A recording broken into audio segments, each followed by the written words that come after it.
Hello everyone and welcome back to Matcap finance.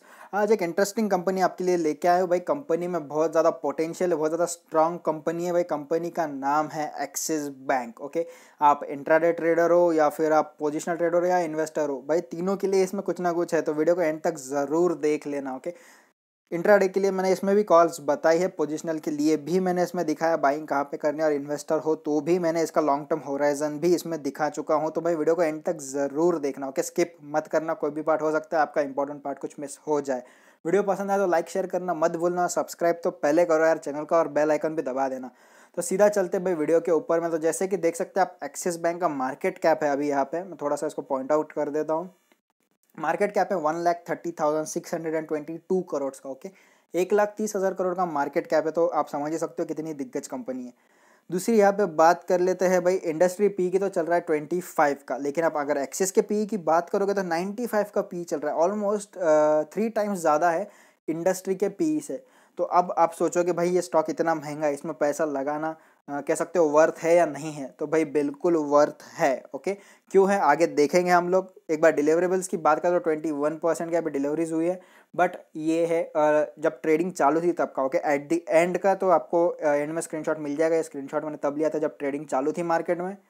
बात करते हैं स्ट्रेंथ से रिलेटेड, तो भाई कितनी स्ट्रेंथ है इसमें। ओके, 7 स्ट्रेंथ है। पहली चीज़ ROC, return on capital employed, improve हो रहा है लास्ट 2 ईयर से। इनका जो नेट प्रॉफिट है क्वार्टर ऑन क्वार्टर बढ़ते जा रहा है। यहाँ पे रेवेन्यू की बात करें तो पिछले 4 क्वार्टर से अच्छा खासा बढ़ रहा है।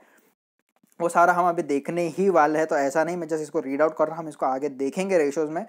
Company able to generate net cash. Okay, cash अच्छी खासी, समझ लो आप लिक्विडिटी अच्छी खासी मेंटेन कर रही है अभी बैंक में। भाई लिक्विडिटी मेंटेन करना बहुत ही ज़्यादा इंपॉर्टेंट होता है, क्योंकि डिपॉजिट्स आते हैं, लोन्स रहते हैं, इंटरेस्ट होता है, बहुत सारी चीज़ें होती है, सर्विसेज देनी पड़ती है, तो इसके लिए बैंक में एक अच्छी खासी लिक्विडिटी होना ज़रूरी है।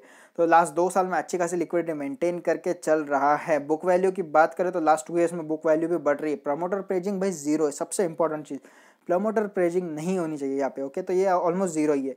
एफ पी और एफ आई आईज की यहाँ पे जो शेयर होल्डिंग है बहुत ज़्यादा बढ़ चुकी है। अब मैं एक चीज़ बता दूं कि एक्सिस बैंक में ऑलमोस्ट 40-45% की जो यहाँ पे शेयर होल्डिंग है वो एफ आई आईज की तरफ से। ओके, तो एक चीज़ समझ लेना कि फॉरेन इन्वेस्टर्स ने कुछ सोच के पैसा डाला। फॉरेन इन्वेस्टर्स बहुत ज़्यादा कह सकते हैं आप शार्प माइंडेड होते, कहीं भी ऐसे पैसा नहीं डाल देते हो, बहुत सोच समझ के डालते लॉन्ग टर्म होराइजन को देखते हुए। तो एक चीज़ ये भी समझने वाली है।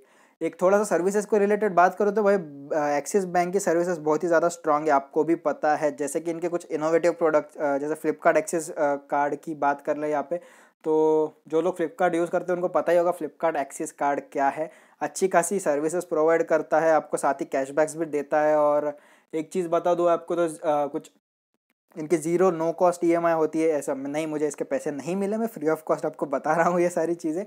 तो एक चीज़ समझ के चलो, अच्छी खासी सर्विसेज प्रोवाइड करता है, नई नई इनोवेशंस लेके आया है बैंकिंग सेक्टर के अंदर में, क्रेडिट कार्ड इंडस्ट्री के अंदर में, लोन प्रोवाइडिंग इंडस्ट्री के अंदर में।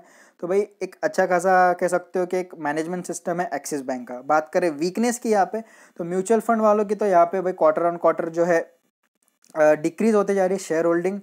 नेट प्रॉफिट की बात करें year over year, okay, quarterly तो बढ़ रहा है, लेकिन ईयर ओवर ईयर इनका जो प्रॉफिट मार्जिन है वो कम होता जा रहा है। ओके, कंपनी पे डेट बहुत ही ज़्यादा है, लोन बहुत ज़्यादा है कंपनी पे।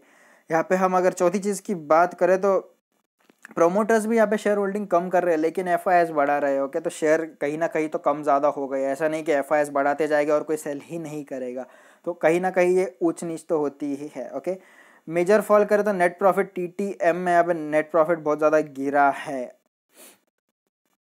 यहाँ पे अगर हम बात कर लेते हैं क्वार्टर रिजल्ट्स की, तो आप जैसे देख सकते हो इंटरेस्ट अर्न, यानी कि बैंक की जो मेजर अर्निंग्स होती है वो इंटरेस्ट ही होती है। आपको पता ही होगा, आप मुझे पहले से फॉलो कर रहे होगे। तो मैंने इंडसइंड बैंक का भी वीडियो बनाया था, मैंने कहा था 500 के नीचे इसको बाय करके चलना, 10% ऊपर का टारगेट है, तो 560 तो ऑलमोस्ट गया ही था। ओके, ऑलमोस्ट 10% से तो ज़्यादा ही गया था। तो आपको समझ चुका होगा भाई किस टाइप का एनालिसिस मैं आपके लिए लेके आता हूँ।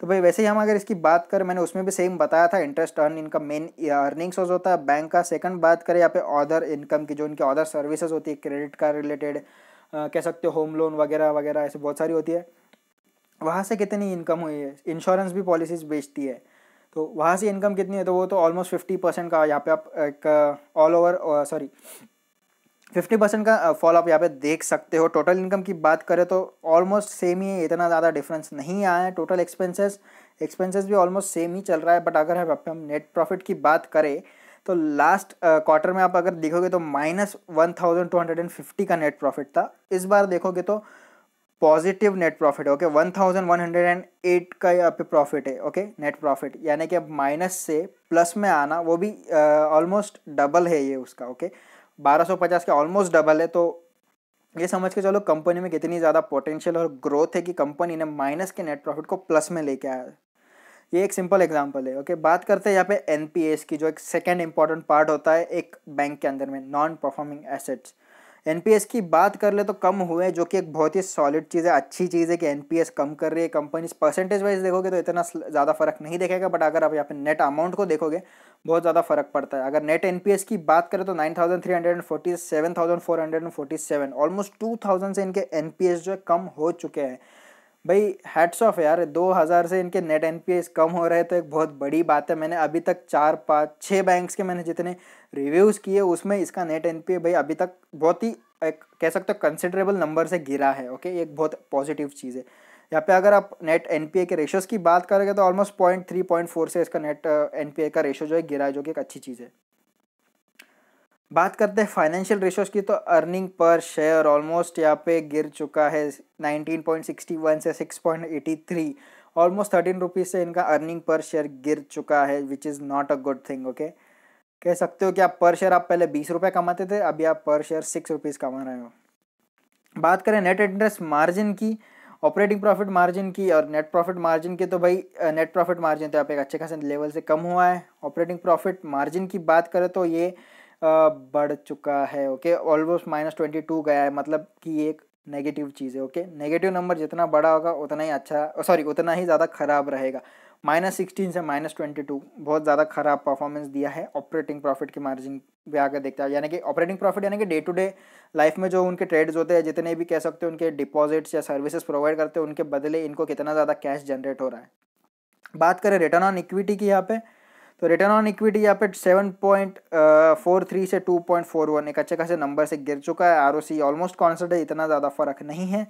रिटर्न ऑन एसेट की बात करो तो ये भी बहुत ज़्यादा गिर चुका है, जो कि एक अच्छी चीज़ नहीं है। कंपनी एसेट्स को अच्छे से यूज़ नहीं कर रही है। बात कर ले पी की, तो पी पहले 16 चल रहा था, अब 28, तो कह सकते हो आप थोड़ा सा पी यानी कि स्टॉक थोड़ा सा महंगा ज़रूर हुआ है।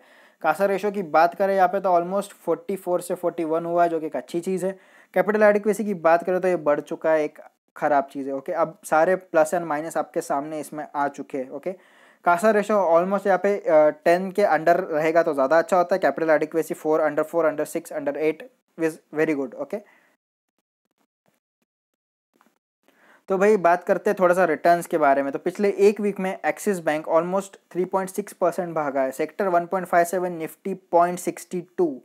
एक मंथ की बात करें तो एक्सिस बैंक ने ऑलमोस्ट 16% के माइनस में रिटर्न्स दिए, ऑलमोस्ट 16% ये गिर चुका है। सेक्टर -10% गिरा है, निफ्टी -3.65। जैसे आपको पता ही है भाई इकोनॉमी की क्या हालत चल रही है अभी। बैंकिंग सेक्टर बहुत ज़्यादा कह सकते हो सर्वाइव करने के लिए बहुत ज़्यादा हाथ पैर मार रहा है कि भाई थोड़ा सा कुछ हो जाए, थोड़ा सा कुछ हो जाए, बट यहाँ पे वैसा कुछ नहीं हो रहा है। सबसे पहले बैंकिंग सेक्टर ही सफ़र करता है अगर इकोनॉमी में रिसेशन आता है तो, और ये रिसेशन की शुरुआत ही है। वैसे आपको तो पता ही चल गया होगा, आप न्यूज़ व्यूज़ से अपडेट होगे, तो नहीं होगे तो बता ज़रूर देना यार कमेंट में, मैं उसके ऊपर भी वीडियो बना दूंगा। बात करें एक्सिस बैंक की एक साल की रिटर्न की तो 40% गिरा है। पता है कोविड के चलते सारे कंपनीज के स्टॉक लॉस में गए हैं। एक बार इसकी नॉर्मल ट्रेडिंग रेंज देख लेना, 760। ओके, 760 रुपीज़ इसका नॉर्मल ट्रेडिंग रेंज है, जो कि अभी चल रहा है ऑलमोस्ट 420 430 के आसपास में। बात करें सेक्टर के रिटर्न्स की तो सेक्टर -20% रिटर्न में, निफ्टी -2% के रिटर्न्स में। 3 साल की बात करें, सेक्टर ने ऑलमोस्ट 7% के रिटर्न्स दिए, निफ्टी ने 14%, बट एक्सिस बैंक ने -16% के। ओके, तो लॉन्ग टर्म होराइजन के लिए मेरे लिए ये कंपनी इतनी ज़्यादा अच्छी नहीं है। ऑल टाइम हाई इसने लगाया 822 का। ओके, 822 रुपये का इसका ऑल टाइम हाई लगा है। बात करें शेयर होल्डिंग पैटर्न की, तो भाई यहाँ पे मेजोरिटी शेयर होल्डर FIIs के, जैसे मैंने स्टार्टिंग में ही कहा था, ऑलमोस्ट 40-45%। ओके, यहाँ पे 48%। ओके, 48% शेयर्स FIIs के अंदर में है। प्लेजिंग मैंने पहले ही कहा था नहीं है, म्यूचुअल फंड की बात करें 36 स्कीम चलती है, ऑलमोस्ट 19-20% के आसपास में है जो कुछ इसकी म्यूचुअल फंड की शेयर होल्डिंग है। प्रोमोटर्स की बात करें यहाँ पे तो life insurance corporation of India LIC, पता ही होगा आपको, 8% यहाँ पे शेयर होल्डिंग रखता है। हाईएस्ट पब्लिक शेयर होल्डर की बात करें तो SBI dual advantage fund series 3.191% की यहाँ पे शेयर होल्डिंग रखता है, और इंडिविजुअल की बात करें तो 5.18% की शेयर होल्डिंग रखते हैं। बात करते हैं चार्ट एनालिसिस, मेरा स्पेशली फेवरेट पार्ट है। तो यहाँ पे हमें देखना क्या है, तो भाई सबसे पहले यहाँ पे एक इम्पॉर्टेंट चीज़ देख लेना कि जितना एक्सिस बैंक कल के दिन में, कल के ट्रेडिंग सेशन में बढ़ा था, ये वाला ग्रीन कैंडल देख सकते हो, डेली चार्ट है, ओके। यहाँ पे ऑलमोस्ट 420 पे ये खुला था और ऑलमोस्ट 440 के आसपास ये जो है चला गया था। आप एक चीज़ ज़रूर देखना है यहाँ पे कि सेम रेड कैंडल नीचे आया, ऑलमोस्ट 427 पे इसकी क्लोजिंग हो चुकी है, यानी कि 420 425 से जो ये ऊपर चला था 427, जितना बड़ा उतना ही नीचे आया, जितनी तेज़ी से बढ़ा उतना ही तेज़ी से नीचे आया। अब ये क्यों आया, क्योंकि अननेसेसरी स्पाइक था, इतना कुछ ज़्यादा मार्केट में अप्स एंड डाउन हुए नहीं थे, मार्केट में कुछ इतना इंपॉर्टेंट न्यूज़ नहीं आया था, okay. That is the main reason जिसके वजह से जो एक्सिस बैंक है यहाँ पे गिर चुका है। आप देखोगे बैंक निफ्टी भी 700 पॉइंट्स बढ़ा था और वैसा कुछ मार्केट में न्यूज़ नहीं था कि इतना ज़्यादा स्पाइक हो जाए। बात करें कि इंपॉर्टेंट यहाँ पे रेजिस्टेंस और सपोर्ट्स की, तो ये एक सपोर्ट है, यहाँ पे मेन इंपॉर्टेंट सपोर्ट है जो आता है ऑलमोस्ट 427 425 420 के आसपास में। बात करें रेजिस्टेंस की तो यहाँ पे ऑलमोस्ट आता है 450 के ऊपर में, ओके, 450 460 के ऊपर में आएगा।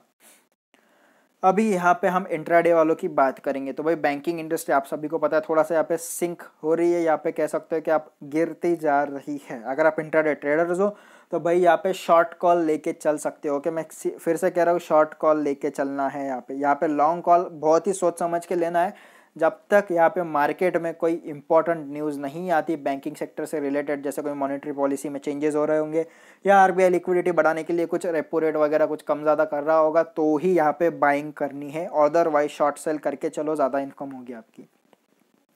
बात करते हैं वॉल्यूम्स की, पोजिशनल का भी आएगा यार, थोड़ा सा वेट करो पोजिशनल वालों भी। तो यहाँ पे बात करते हैं थोड़ा सा वॉल्यूम के बारे में। वॉल्यूम ऑलमोस्ट सेम ही चल रहा था, जैसे मैंने कहा था अननेसेसरी स्पाइक था, जैसे ये वाला कैंडल है सेकंड यानी कि कल का कैंडल, देख सकते हो वॉल्यूम इतना ज़्यादा स्पाइक नहीं था, इतना ज़्यादा वॉल्यूम में बाइंग नहीं हुआ था, फिर भी ऑलमोस्ट टॉप गेनर्स के अंदर आ चुका था यहाँ पे एक्सिस बैंक जो है। तो मैं वही कह रहा हूँ अननेसेसरी स्पाइक्स था, जिन लोगों ने यहाँ पे बाई किया होगा उनका यहाँ पे बहुत बड़ा लॉस हुआ होगा, इसीलिए मैं कह रहा हूँ भाई मैडकैप फाइनेंस को सब्सक्राइब करो, आपका लॉस बिल्कुल नहीं होगा, भले ही प्रॉफिट कम हो जाए लेकिन लॉस नहीं होना चाहिए। बात करते हैं यहाँ पे मूविंग एवरेजेस की, तो भाई मूविंग एवरेज ने अभी 20 डेज मूविंग एवरेज ने यहाँ पे बेयरिश सिग्नल जो है दे चुकी है यहाँ पे। तो यहाँ पे लॉन्ग कॉल लेने वालों यार सोच के चलना थोड़ा सा, ओके। लॉन्ग कॉल के लिए भी मैं बता दूंगा आपको कहाँ लेना है, बट अभी के लिए यहाँ पे इंट्राडे के लिए शॉर्ट कॉल ही लेके चलना। 20 डेज मूविंग एवरेज ने यहाँ पे बेयरिश सिग्नल दे दिया है, कितना गिर सकता है, ओके।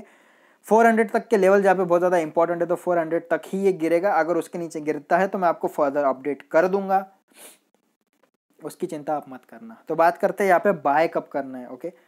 यहाँ पे मेजर रेजिस्टेंस जो फेस कर रहा है वो ऑलमोस्ट 450 440 452 का कर रहा है, ओके। जो यहाँ पे ग्रीन कलर की जो आपको 50 डेज की मूविंग एवरेज दिख रही है ना, उसी को वो फेस कर रहा है एज अ रेजिस्टेंस। तो आपको क्या करना है, जब भी ये 450 के ऊपर निकल जाएगा, ओके, ऑलमोस्ट मैं तो आपको सेफ रहने के लिए, अगर आप सेफ इन्वेस्टर हो, 460 के ऊपर निकलेगा तो ही बाय करना। सॉरी ये कलर आपको दिख नहीं रहा होगा, मैं चेंज करके लिख देता हूँ।